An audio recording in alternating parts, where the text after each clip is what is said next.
On today's episode, come with me.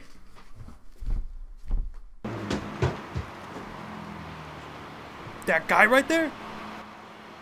Pajamas in public, beanie on a hot day, I give him a 2 out of 5.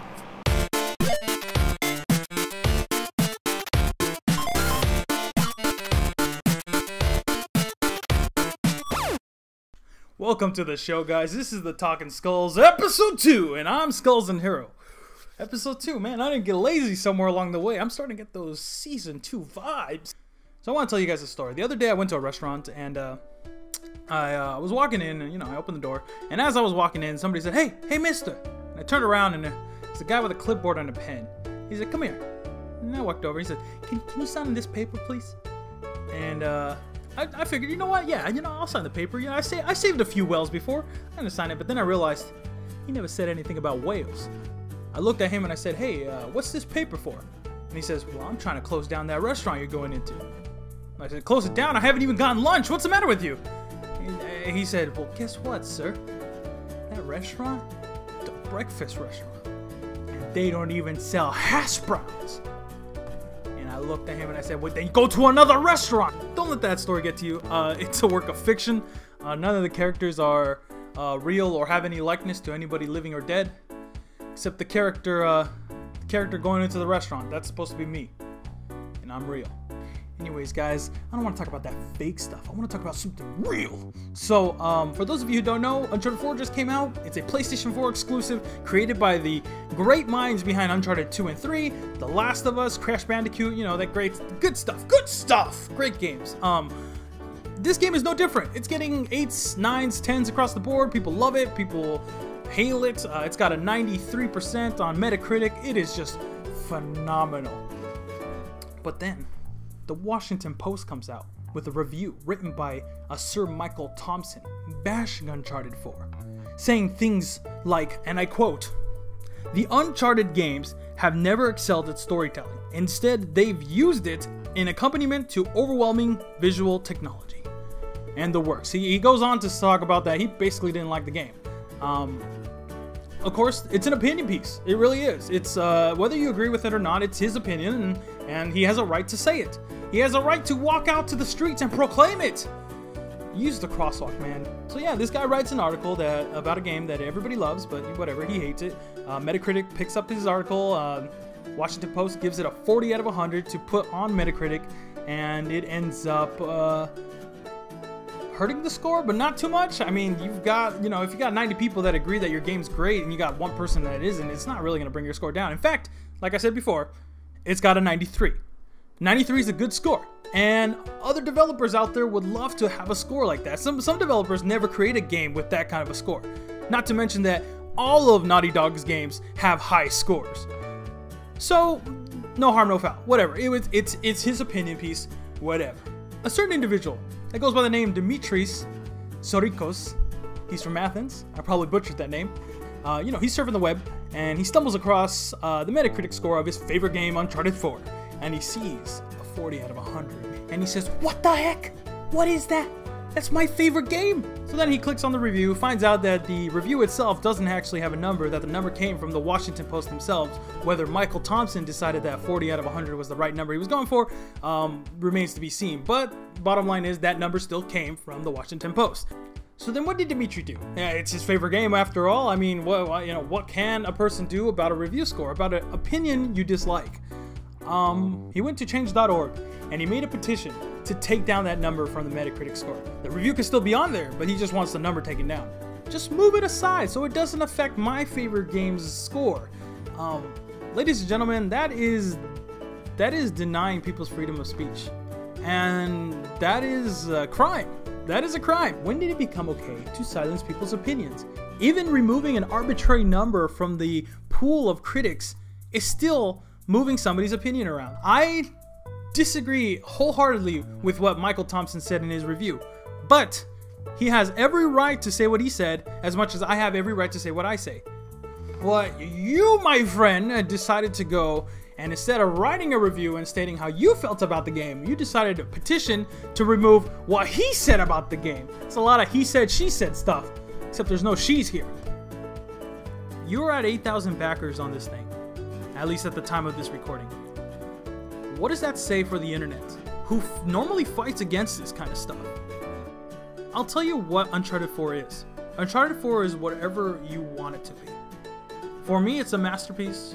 For IGN, it's a 9 out of 10. And for the Washington Post, it's a solid 40 out of 100, which is a bummer. But it's still an opinion. You have an opinion, I have an opinion, everybody has an opinion. Everybody has a right to say it. Opinions are like buttholes, you know? Everybody has one. Doesn't mean I want to see it. So Demetrius, what are you doing, man? Why are you making this? Why are you doing it? Sure, you got backers like Troy Baker, the voice of Sam. That's Nathan Drake's brother. I thought he was dead. It's critiques, people. It's critiques. That's just the nature of reviews. You got people who disagree with it. You got people who agree with it. These are Amazon reviews. Granted, some of these should be removed. I think you got your facts wrong, buddy. Now, it is not fact that Uncharted 4 is a perfect game. It's not fact. But I can tell you that I believe it is. I can tell you that I believe the game is a masterpiece. And the game is a cinematic experience like no other. I can tell you that Uncharted 4 is scripted and acted better than most movies out right now. I have the right to say that. I have the right to also say the opposite. And if you want to get into the whole argument that Michael Thompson has a, record of doing that, it is on the Washington Post's credibility to whether or not to be associated with Sir Michael Thompson and his reviews. And if Metacritic knows that Michael Thompson is in the habit of making deliberate toxic reviews, then it is on Metacritic to also sever all ties with that reviewer. But they haven't. They still consider him, and he has some form of credibility. That's just the way it is, people. You can't silence people, especially, once again, if Michael Thompson's review was legit. And for some people, you know what? Michael Thompson is right. For some people. Now, I'm gonna give you some examples. I'm gonna tarnish my own credibility here. So one of my favorite games of all time is Castlevania. Wait for it. Lords of Shadow. Oh, hold on. Come on, guys. Come on, just give me 1 second. Allow me to explain myself. Now, when that game came out, reviewers kind of gave it 6s and 7s. They said the game wasn't great, whatever. And I listened to them. I did listen to reviewers. And a year later, I decided to pick it up. And it became one of my favorite games of all time. I'm not wrong for liking the game. I think if anything I did wrong was just listen to reviews. Because everybody has a different opinion.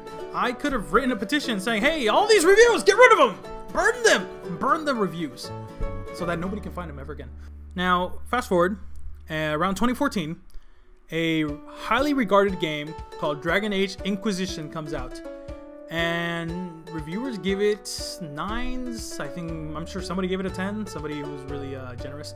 A lot of 9s, a lot of 10s, a lot of 8.5s. And so I decided, hey, this is a highly regarded game. I should pick it up, right? Dragon Age. I love medieval. I love dragons. I love aging. So I decided to pick up the game, and let me tell you, I despised every second of it. I didn't like the game. I'm not wrong for liking it. And if I wrote a review, would somebody ask to take down my review if it was considered for Metacritic, I would give it a 40 out of 100. Now guys, I might have not made a lot of sense in this video, but if there is one piece of advice you should take from this, it's this. If you're writing anything, be it a tweet, a article, a review, or a petition, go to somebody you trust and ask for a second opinion. You won't lose anything, they might tell you you're wrong. Believe that. You might be wrong. Or they might tell you you're right, in which case, congratulations, Dimitri and Michael. You guys are doing all right. That's it for today's episode, guys. If you liked the episode, feel free to subscribe here to Game Gods. And if you want to read the written version of this video, you can head over to gamegodsgaming.tumblr.com. And we got all the great stuff there. It's kind of like a picture book. We got really cool GIFs. Once again, I'm Skullznhero, and for any other Let's Plays, previews, or reviews, keep it here on Game Gods.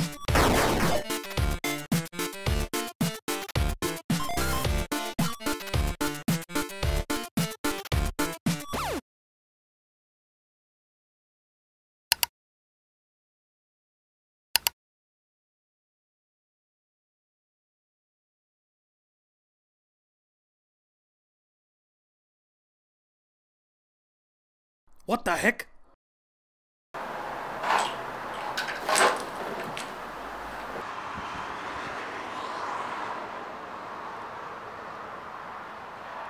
That's so unprofessional.